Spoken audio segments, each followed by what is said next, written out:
নমস্কার দর্শক বন্ধুরা, আলাপনের আরেকটি অনুষ্ঠানে আপনাদের সকলকে স্বাগত। সাথে আছে দীপান্বিতা। ভারতীয় নৃত্যকলায় ওড়িশীয় নৃত্য এক পরম্পরা ও ঐতিহ্যবাহী নৃত্যধারা। শুধুমাত্র উড়িষ্যাতেই নয় বা বিভিন্ন প্রান্তেই নয়, দেশের বাইরেও বিশ্ববন্ধিত উড়িষ্যার নৃত্যের কলা ও তার প্রকাশ। মূলত বলা হয়, উড়িষ্যার অধিপতি প্রভু শ্রী জগন্নাথ দেবকে আরাধনা করার জন্যই এই নৃত্যের উদ্ভব।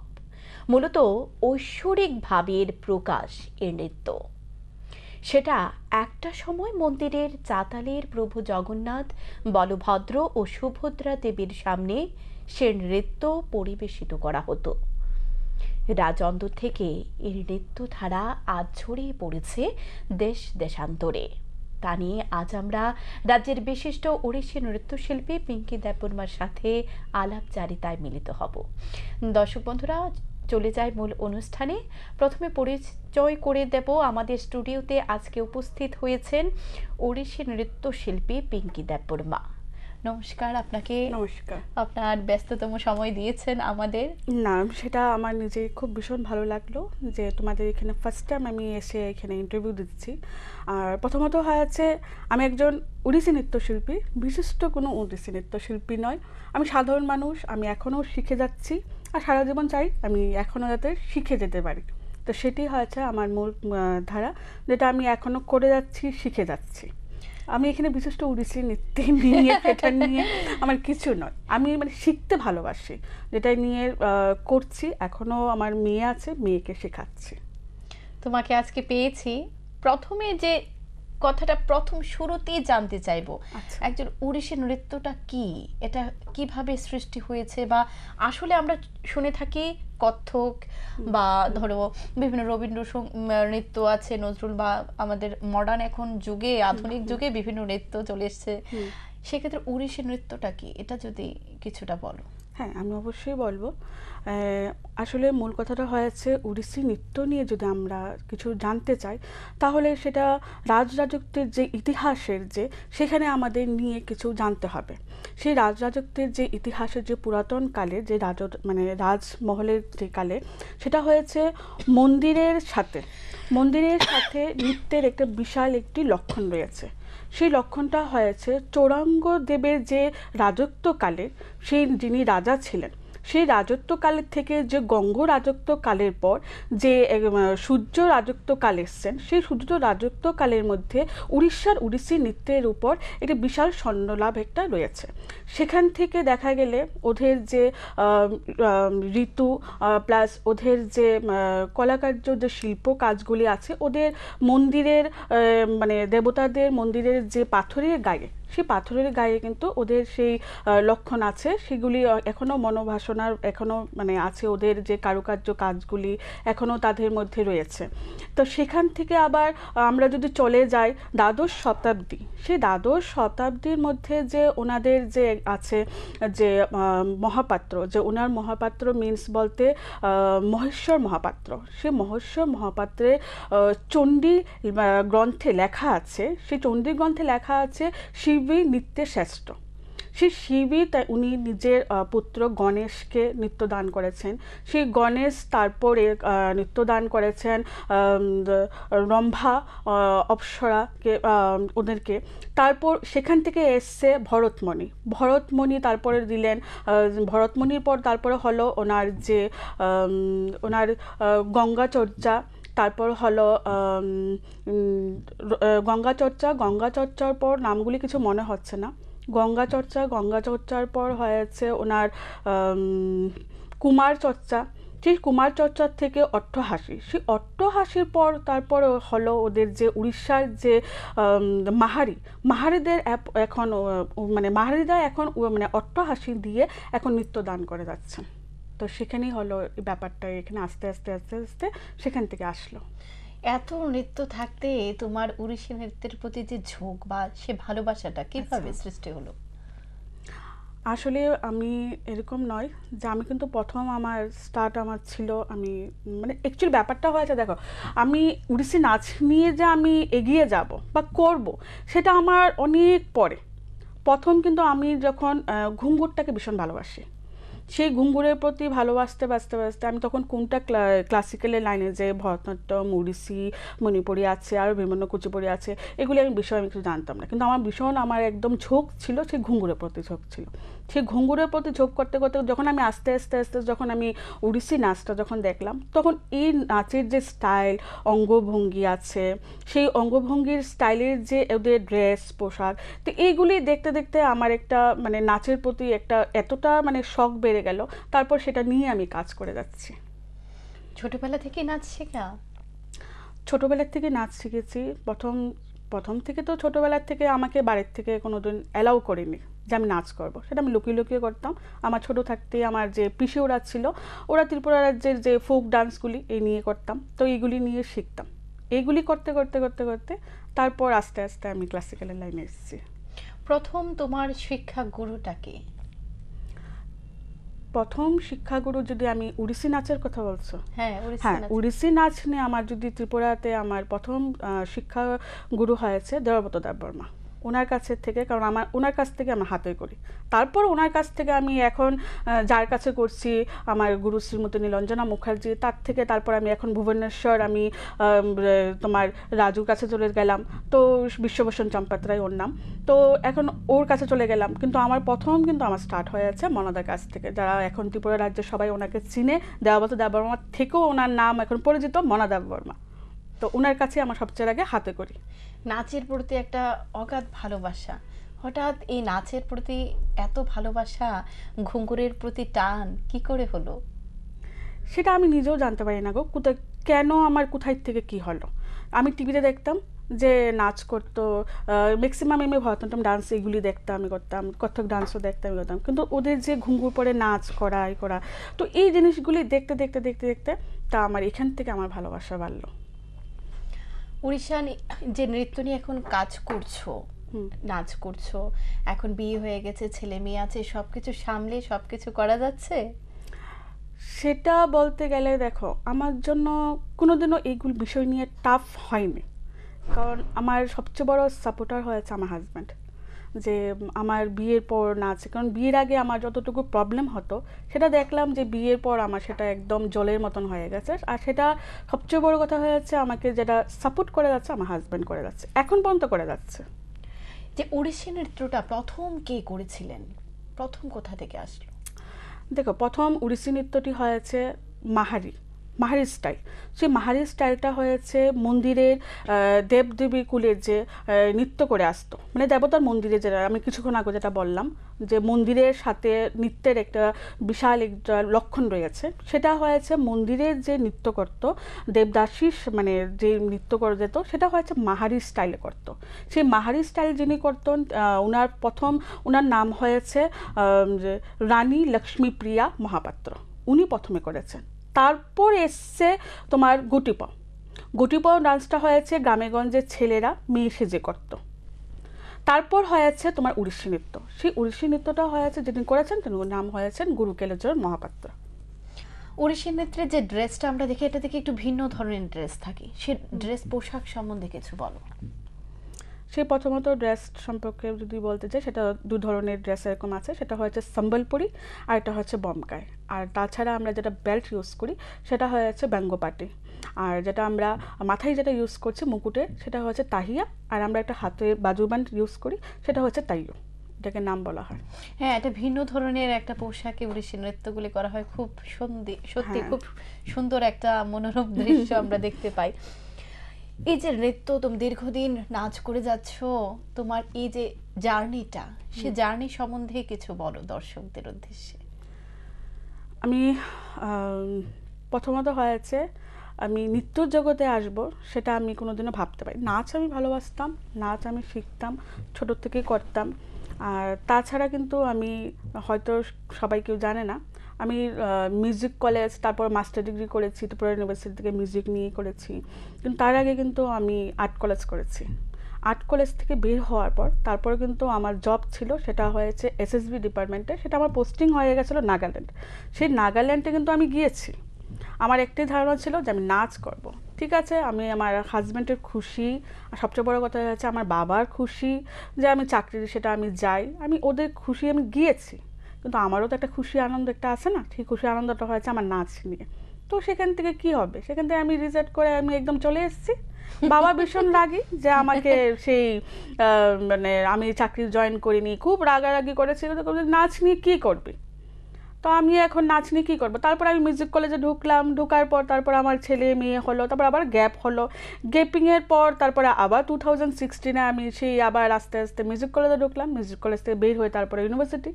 তো সেখান থেকে তখন তারপর যখন মনে করো বাবা তখন লাস্ট মানে আমার বাবা মারা গেছেন 5 মান্থ হয়ে গেছে। তো আমার বাবার ভীষণ একটু মানে কষ্ট হয়েছিল যে আমি চাকরি ছেড়ে দিয়েছিলাম। কিন্তু তারপর যখন বাবা জানতে পারলো যে ত্রিপুরা ইউনিভার্সিটি থেকে মাস্টার ডিগ্রি কমপ্লিট করে বের হয়েছে, তখন বাবা একদিন আমাকে জিজ্ঞেস করলো যে তুই আমাকে প্রণাম করলি না। তাই আমি বললাম কেন, আমি তো স্ট্রেঞ্জ যে বাবা কেন জিজ্ঞেস করলো আমাকে। তো বলছে তুই তো ইউনিভার্সিটিতে পাস করলি। তখন একটু খুশি হলাম যে আচ্ছা যাক, বাবার একটু আনন্দ হয়েছে আমি মাস্টার ডিগ্রি কমপ্লিট করেছি। তো যাক প্রণাম করেছি। তো বাবা এখন তারপরে বললো কী করবি এখন। তো আমার এখন সবচেয়ে বড় যেটা হয়েছে সেটা হচ্ছে পিএইচডি করার। তো সেটা নিয়ে আমার এখন প্ল্যান চলছে যে আমি কী করব। আর আমি আরেকটা হয়েছে আমি ভীষণ জিদি, মানে ছোটোর থেকে আমি ভীষণ জিদি, মানে যেটা আমি মানে বলি না যেটা আমি করব সেটা আমি করে ছেড়ে মানে ছাড়ি আমি সেটা, যেটা করবই আমি সেটা। তো সেটা হচ্ছে উদ্যম প্রয়াসটা আছে তোমার ভিতরে, সেটা আমি ভীষণ জিদি যে আমাকে অনেক বাবা যেরকম বাবার সঙ্গে আমি জিদ করে আমি চাকরি পর্যন্ত ছেড়ে দিয়েছি যে আমি নাচ করব তো করব।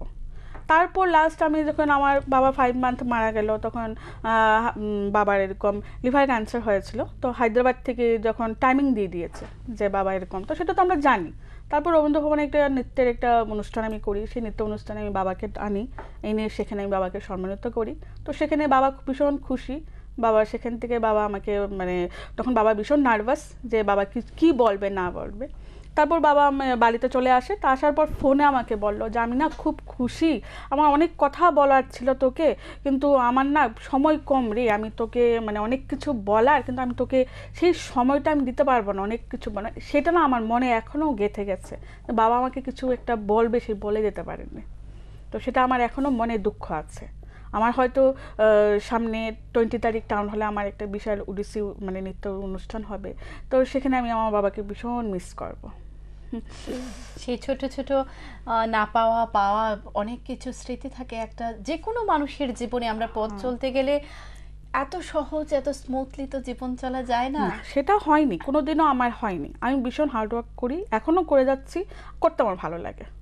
যে আমার যে আসান পথ, যে সরল সোজা পথ, সেটা আমি একদম পছন্দ করি না। আমার জীবনে কষ্ট হোক, তারপর আমি করতে আমার রাজি আছি, কারণ যেটা আমি করে আসছি, শিখে এসছি। আরেকটা কথা যেটা বলবো যে উড়িষ্যার কথাটি উৎপত্তি স্থল বা কি করে আসলো এই কথা। উড়িষ্যার প্রথম দেখো, উড়িষ্যা হয়েছে বিভিন্ন নামে প্রচলিত ছিল। তারপর উড়িষ্যার নামে কিন্তু প্রথমে উড়িষ্যার নামটা ছিল না, প্রথমে উড়িষ্যি নামের ভীষণ প্রচলিত ছিল, বিভিন্ন নামের প্রচলিত ছিল উড়িষ্যি নাচটা নিয়ে, উড়িষ্যি ড্রেসটি নিয়ে আচ্ছা বিভিন্ন নামে প্রচলিত ছিল।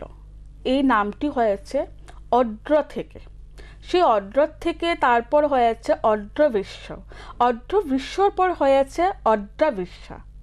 এখন আমরা এখন জানতে পারি অড্রাবিশ্যার থেকে পর যেটা হলো সেটা হয়েছে উড়িষ্যা। আচ্ছা, এইভাবে পর্যায়ে এখান থেকে ধাপে ধাপে এসছে। এখন তুমি কি কি করছো নাচ ছাড়া, আর কি কি করা হচ্ছে? নাচ ছাড়া আমার এখন কোনো কিছু করা হয়নি, কিন্তু যদি তুমি বলো যে নাচ ছাড়া আমি জীবনে কি করেছি, তাহলে আমি নাচ ছাড়া জীবনে অনেক কিছুই করেছি। যেরকম আমি খেলাধুলাও করেছি, আমি ন্যাশনাল আমি টাগ অফ ওয়ার মানে খেলাধুলা করতাম স্কুল লাইফে। তো টাগ অফ থেকে আমি ন্যাশনাল আমি খেলতে গেলাম, কেরালাতে আমি গিয়েছি। তো এইসব খেলার পাশাপাশি আমি এনসিসি লেভেলও গিয়েছি, আমি ব্যাস্কেটের এরকম এনসিসিও করেছি। সেই এনসিসির সাথে সাথে আমাকে যেটা আমাদের বেস্ট ক্যাডেটের যেটা আমাদের সার্টিফিকেট দেওয়া হয়, অ্যাওয়ার্ড দেওয়া হয়, সেটা আমি পেয়েছি। ছোট থেকে তোমার নাচের যে যাত্রাটা শুরু, সেটা কোথা থেকে শুরু হলো?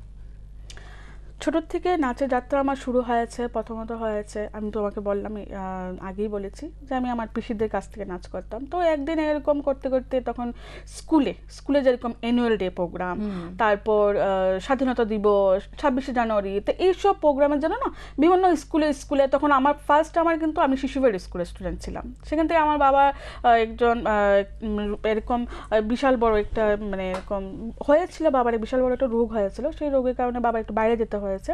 সে বাইরে যখন গেল তখন ওইখান থেকে টেলিফোন এরকম ছিল না, তখন কিন্তু মানি অর্ডার যেটা চিঠি আসতো। তো সেই চিঠিতে তখন লিখলো যে বাবা খুব সিরিয়াস অবস্থা। তখন আমাকে মানে মা ওরা কী করলো, বাংলা মিডিয়াম স্কুল যেটা গালবুজং হাই সেকেন্ডারি স্কুল, আমি এখান থেকে পড়াশোনা করেছি, এখানে আমি সব কিছু আমার পড়াশোনা শুরু হলো, এখান থেকে শেষ হলো। তো এখানে আমার নাচ গান আমি সেখান থেকে করলাম। তো সেখানে ফার্স্ট টাইম আমার ত্রিপুরা রাজ্যে ডক্টর উমাশঙ্কর স্যার উনি এসেছিলেন। তো উনি আসার পর উনি দেখলেন, তো তখন আমাকে বললো তুই কার কাছে নাচ করিস? তো আমি বললাম স্যার আমি নাচ করি না। তো বলছে তুই শিখবি? তাই আমি বললাম হ্যাঁ আমি শিখতে চাই। তো বলছে তুই আমার বাড়ি চিনিস? আমি বললাম হ্যাঁ আমি তোমার বাড়ি চিনি। তো বলছে তাহলে ঠিক আছে তুই যাবি। তাই আমি স্যারের বাড়িতে গেলাম। স্যারের বাড়িতে যাওয়ার পর তখন স্যার আমাকে নাচ করালো, বিভিন্ন জায়গায় প্রোগ্রাম করিয়েছে। তখন স্যার আমাকে বলছে শোন, আমি না বন্ধ করে দিয়েছি নাচটা, আমি যাইনি, বন্ধ করে দিয়েছি। তখন একদিন আমার স্যারের একটা অ্যানুয়াল প্রোগ্রাম, সেই অ্যানুয়াল প্রোগ্রামের মধ্যে তখন আমাদের এখন সবাই চিনে, ত্রিপুরা রাজ্যের এখন সবাই চিনে ডক্টর দেবদত্ত লস্কর দাদা, তো উনাকে পাঠিয়েছিলেন আমার বাড়িতে।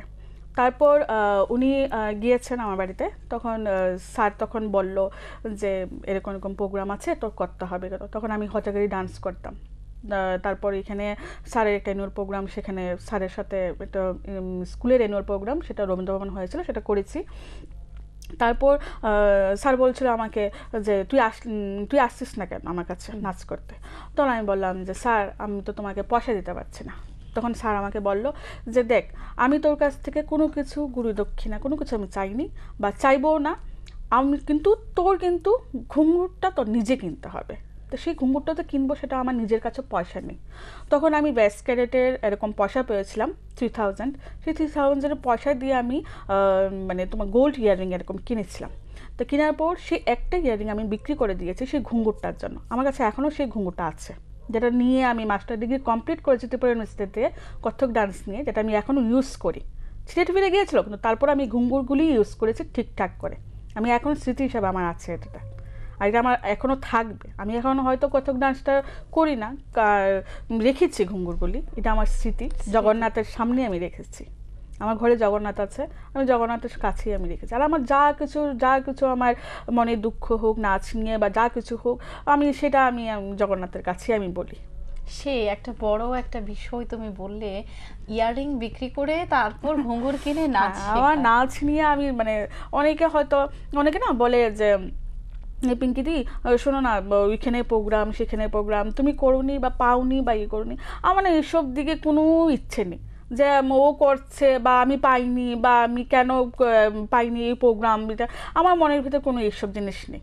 আমি নাচটাকে ভালোবাসি, ঠিক আছে ও করছে ভালো কথা, হয়তো ভগবান আমার জন্য আরো বেটার জায়গার জন্য চয়েস করে রেখেছে, তো আমি সেখানে হয়তো করবো। তো তার জন্য কি আমি বলবো যে ও করেছে? এইসব জিনিস আমার মধ্যে নেই। নাচটাই ভালোবাসি, নাচ করে যাচ্ছি। আর আমি ম্যাক্সিমাম বেশিরভাগ সময় ছেলে মেয়ে আছে, ছেলে মেয়ের সঙ্গেই আমি টাইম করি, টাইম কভার করছি, ওদের সঙ্গে আমি খেলাধুলা করছি, ওদের সঙ্গে সবকিছু, ওদের ঘোরাফেরা সবকিছু আমার ছেলে। তোমার কথাটা শুনে একটা কথা আমার খুব মনে পড়লো যে এখন আমরা কত এক্সকিউজ দিই, এটা নেই এটা করতে পারছি না, ওটা করতে পারছি না, কিন্তু তুমি যার ভিতরে করার একটা উদ্যম ইচ্ছা থাকে সে করে যে কোনো প্রকারে, যেমন ইয়ারিং বিক্রি করে, স্বর্ণের ইয়ারিং বিক্রি করে ঘুঙুর কিনে নাচ করা, চারটিখানি কথা, সেই করার সে ইচ্ছাটা থাকতে হবে। এখন একটু বর্তমান প্রেক্ষাপটে আমরা একটু আসি যে এখন কিন্তু অনেক সুবিধা, আগেরকার মতো নেই যে নাচ নিয়ে একটা নেগেটিভিটি, না এত বড় মেয়ে হয়ে গেছে নাচ করবে, ওটা নেই, এইসব জিনিসটা নেই। আমরা যে অভিভাবকরা আছে ওরা কিন্তু ইচ্ছে করে নাচের স্কুলে পাঠাচ্ছে, হয়তোবা পড়াশোনার প্রেসারে কিছুটা পিছিয়ে যাচ্ছে, সেই বিষয়টা নিয়ে একটু কিছু বলো। এখনের বাচ্চারা কতটুকু উৎসাহী?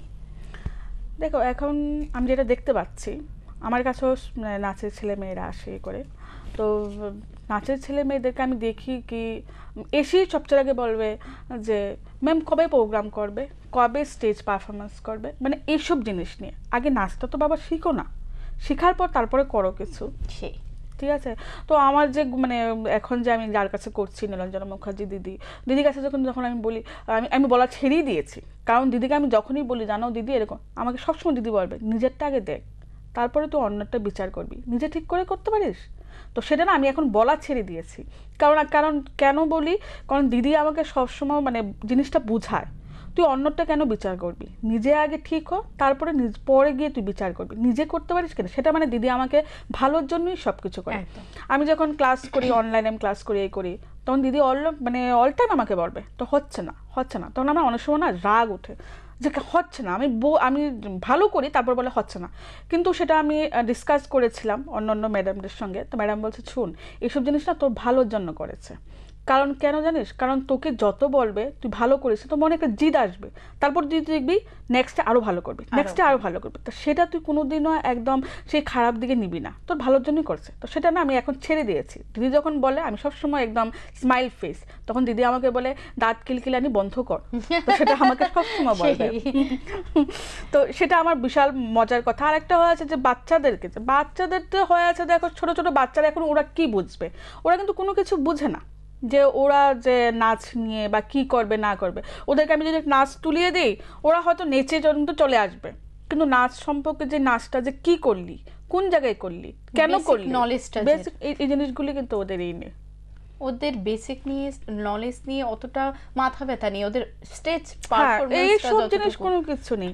নাচ নিয়ে না শুধু, দেখো নাচ নিয়ে না শুধু, অনেকে পড়াশোনাও করতে হবে, নাচটা সম্পর্কে জানতে হবে। যেমন অনেকে আমাকে বলে তুই তো কত্থক ডান্স করেছিস, তারপরে ওড়িশি ডান্স কেন করলি? তো সেটা হয়েছে, দেখো আমি একটা কথাই ওদেরকে আমি বোঝাতে চাইও না। আমি আজকে তোমাকে বলছি কথাটা, দেখো আমি একজন যারা মনে করো সায়েন্স নিয়ে মানে ডাক্তার নিয়ে যারা পড়াশোনা করে বা ইঞ্জিনিয়ারিং নিয়ে পড়াশোনা করে, ওরা কি শুধু ছোট থেকে সায়েন্স নিয়ে পড়াশোনা করে? নিশ্চয়ই বিভিন্ন সাবজেক্ট নিয়ে পড়াশোনা করেছে, তারপরে ওদের লাইন হয়েছে ওরা ডাক্তার হবে না ইঞ্জিনিয়ারিং হবে। তো সেম তো আমরা যখন মনে করো আজকে নাচ গানের লাইনে যখন পড়তে গেলাম, তো সেটা নিয়ে তো আমার জানতে হবে না, আমার মণিপুরি নাচ কি হয়েছে, কোথায় থেকে এসে সেগুলো জানতে হবে, তারপর কত্থক নাচ নিয়ে জানতে হবে, ওড়িশি নাচ নিয়ে জানতে হবে, কুচিপুড়ি ডান্স নিয়ে, তো বিভিন্ন রাজ্যের বিভিন্ন রকমের ডান্স নিয়ে আমার জানতে হবে। আমি যখন মনে করি একজন বিচারক হিসেবে আমি বসবো, সেখানে কি আমার যে মানে পার্টিসিপেন্ট আসবে শুধু ওড়িশি আসবে, বিভিন্ন একদম ডান্সার আসবে, তো সেখানে তো আমার সবকিছু আমার দেখতে হবে। আর আমি যদি নাম্বার কমিয়ে দিই, তখন গার্জেন যদি এসে আমাকে জিজ্ঞেস করে যে কেন তুমি নাম্বারটা কমিয়ে দিও, তখন আমি উত্তর দেবো ওনাদেরকে? তো আমার সব কিছু জানতে হবে না। তো এইসব বিষয় নিয়ে না যখন আমাকে বলে, আমি শুধু জাস্ট আমি একদম হেসে আমি একদম পাত্তা দিই না, আমি চুপচাপ করে হ্যাঁ হ্যাঁ ঠিক আছে ঠিক আছে, ভালো লাগে আমি তাই করি। তো কী করবো, আমি আর কোনো কথা জবাবই দিই না। আমি নিজে পড়ছি বা পড়ি, যেমন ওড়িশি নাচটা নিয়ে করছি, মাঝে মধ্যে আমি বই পড়ি ওড়িশি নিয়ে, এখন বইটা পড়ছি, চর্চা করে যাচ্ছি কিছু কিছু বিষয় নিয়ে, এইসব নিয়ে করে যাচ্ছি। একদম সে নিজের ভিতরে সে জানাটা দরকার, যাতে অন্যকে জাজমেন্ট করা যায়। সেটাই, আমি নিজে যদি না জানি আমি কি করবো বলো? আর অনেকরা আছে যে জেনেও যদি না জানার মতন থাকে, ওদেরকে আমি আর কোনো কিছু বলি। একদম সেই আগে তো নিজে জানতে হবে, পরে অন্যকে নিয়ে বলা যায়। আরেকটা বিষয় যেটা বলবো, অরবিন্দ আশ্রম সম্বন্ধে কিছু বলো। অরবিন্দ আশ্রমের সঙ্গে আমার বিশাল একটি সম্পর্ক রয়েছে। সেই সম্পর্কটা হলো আমি লকডাউন থেকে আমি যেটা স্টার্ট হলো, মানে আমি ঘর থেকে রান্না বান্না করে আমি মানে রাস্তায় যে আছেন গরিবদেরকে, ওদেরকে আমি খাওয়া দাওয়া সব কিছু বস্ত্র দান টান এইসব জিনিস করে আসতাম। তো আমার না আশ্রমে এইসব জিনিস দিতে বা করতে আমি বিভিন্ন আশ্রমে গিয়ে দিয়েছি। কিন্তু ফার্স্ট টাইম যখন আমি অরবিন্দ আশ্রমে যখন যাই, তখন গিয়ে ওদের এখানে বস্ত্র দান করি। তো দান করার পর দেখেন কাকু আমাকে দেখাচ্ছে যে কল্যাণ বাবু উনি যিনি আছেন এখন, তো উনি আমাকে বলছেন জানো বাচ্চাদের না ভীষণ ট্যালেন্ট এরকম, তো ওরা না একটা বলছে যে কোনো গান চালিয়ে, আমি বললাম ঠিক আছে যে কোনো গান চালিয়ে দিচ্ছ, ওরা নাচ কর। তো যে কোনো গান চালিয়ে দিলাম, ওরা দেখলাম যে কি সুন্দর নাচ করে নিয়েছে।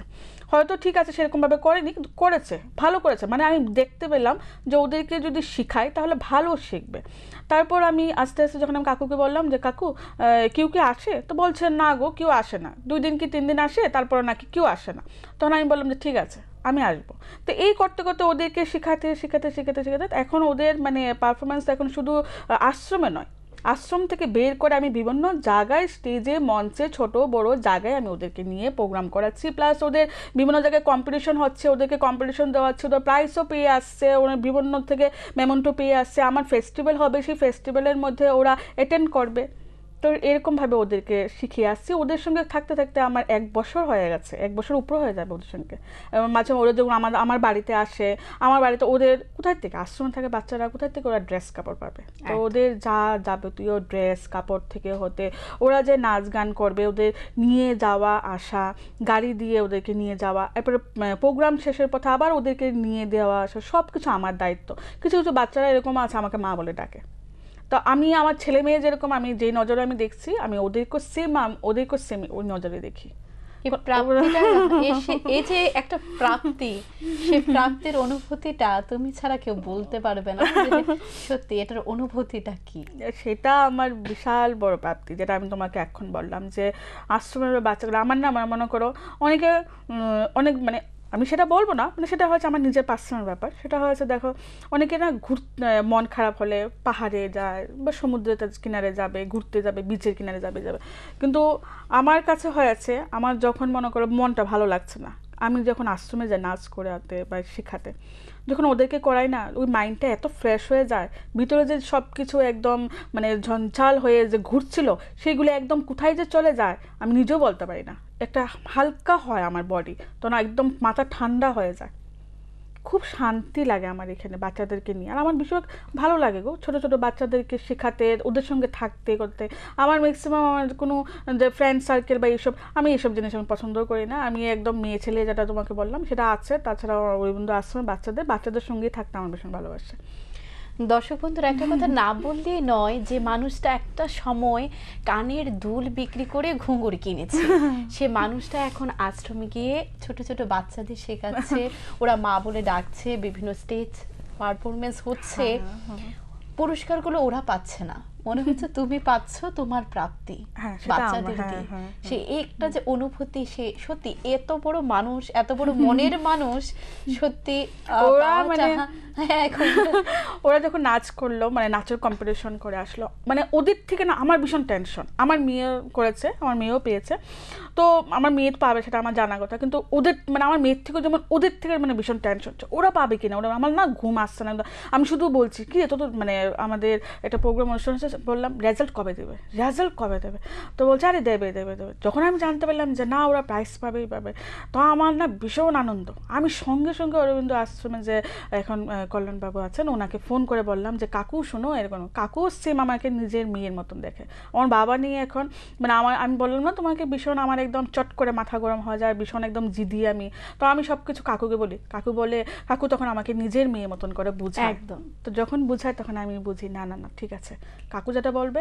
তো যেরকম আমার মাথা গরম হলে আমি কোনোদিনও বাবার কথার উপরে যাইনি, বাবা যেটা বলেছে সেটাই আমি করেছি।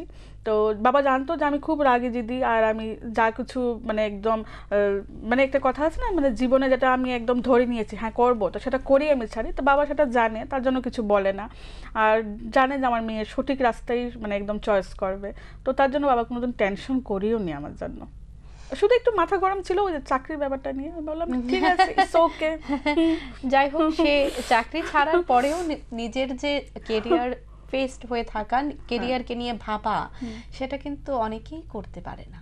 একটা সময়ের পর সবাই সে ভালো লাগা ভালোবাসাটা ছেড়ে দিয়ে সংসার, চাকরি, বাচ্চা কাচ্চা, হাজবেন্ড, বিশেষ করে মেয়েদের ক্ষেত্রে সেটা হয়, তাদের হবিটা কি।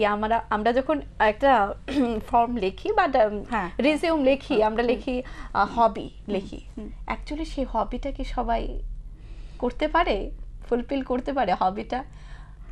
দেখো সেই হবিটা হচ্ছে নিজের মনের ওপর। তুমি যদি একটা না মানে মনে করো তুমি বিয়ে হয়ে মানে সাপোজ মনে করো তোমারও বিয়ে হবে, তুমি হয়তো এখন যে লাইনে আছো, হয়তো শ্বশুরবাড়িতে যাওয়ার পর একটা প্রবলেম হতে পারে যে না তুমি এখন যেতে পারবে না, তোমার মনে করো এখন তুমি যেরকম আমাকে ইন্টারভিউ নিচ্ছ এরকম তোমারও ইন্টারভিউ আসতে পারে, তখন শ্বশুরবাড়িতে তোমার হয়তো বলতে পারে যে না তুমি আজকে করতে পারবে না, বা আজকে বাড়িতে গেস্ট আসবে, তখন তুমি কি করবে? শ্বশুরবাড়ির কথা রাখবে না এইখানে তুমি আসতে, কোনটা করবে?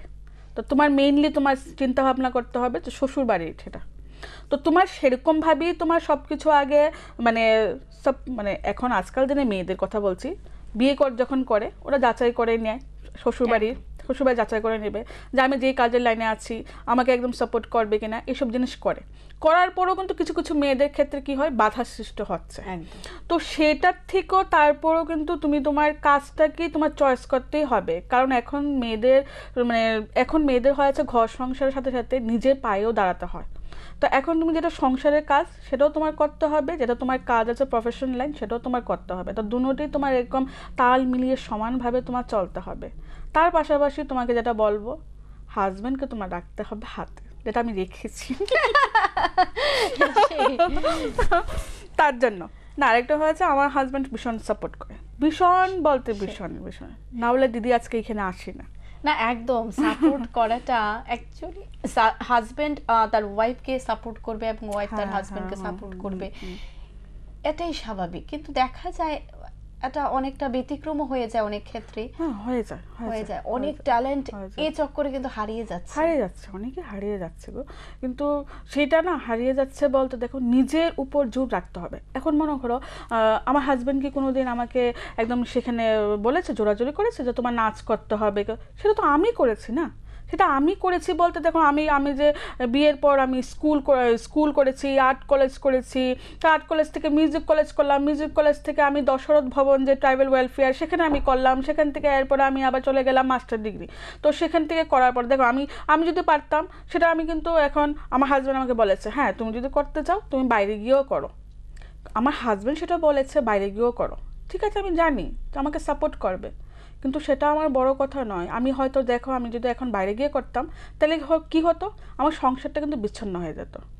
তা আমার মেইন হয়েছে যে আমার সাথে সাথে আমি যে মানে এগিয়ে যাব তার পাশাপাশি কিন্তু আমার সংসারটাও কিন্তু ধরে রাখতে হবে, সংসারটাও আমি ছাড়তে পারবো না। তার জন্য আমার সেই নাচটাও আমার থাক, সংসারটাও আমার পাশাপাশি থাক, সুন্দর দুটোই আমার সুন্দরভাবে সমানভাবে আমার গাড়িয়ে এগিয়ে যাক। তো তার জন্য আমি ত্রিপুরার ইউনিভার্সিটিতে আমি চয়েস করেছি, সেখানে যা কিছু হবে ঠিক আছে। আমার যদি জীবনের লাইফে যদি আমার কিছু নাচ নিয়ে নাম করতে হয় বা যা কিছু করতে হয় ত্রিপুরাতেই করি না, পড়াশোনা আমি ত্রিপুরাতেই করি না। পড়াশোনা তো পড়াশোনা না, আমি ওড়িশি নিয়ে নাচ করব না শিখবো না, কত্থক নিয়ে নাচ করবো না শিখবো, তো সেটা পরের বিষয়। আমি যখন মনে করো এখন কত্থক নাচ নিয়ে আমি পড়াশোনা করেছি, তা আমি এখন ওড়িশি নাচ করছি, তা আমি ওড়িশি নাচ নিয়ে কি আমি এখন পড়াশোনা করছি না? আমি ওড়িশি নাচ নিয়েও তো পড়াশোনা করি। পড়াশোনা করতে গেলে কি তোমার কলেজে যেতে হবে? প্রচুর বই আছে, লাইব্রেরিতে আছে, তোমার বিভিন্ন বুক ফেয়ার হচ্ছে, সেখান থেকে ওড়িশি বই পাওয়া যাচ্ছে, তোমার গুগলে সার্চ করলে বই পাওয়া যাচ্ছে, সেখান থেকে তুমি অনলাইনে তুমি বই কিনে এনে তুমি বাড়িতেই পড়াশোনা করতে পারো, যেটা যেটা আমি করে যাচ্ছি। তার মধ্যে তোমার আরেকটা হয়েছে নিজের মনকে শক্ত করতে হবে, যে তো হ্যাঁ আমি এটা ঠিক আছে আমি সেটা করবই করব।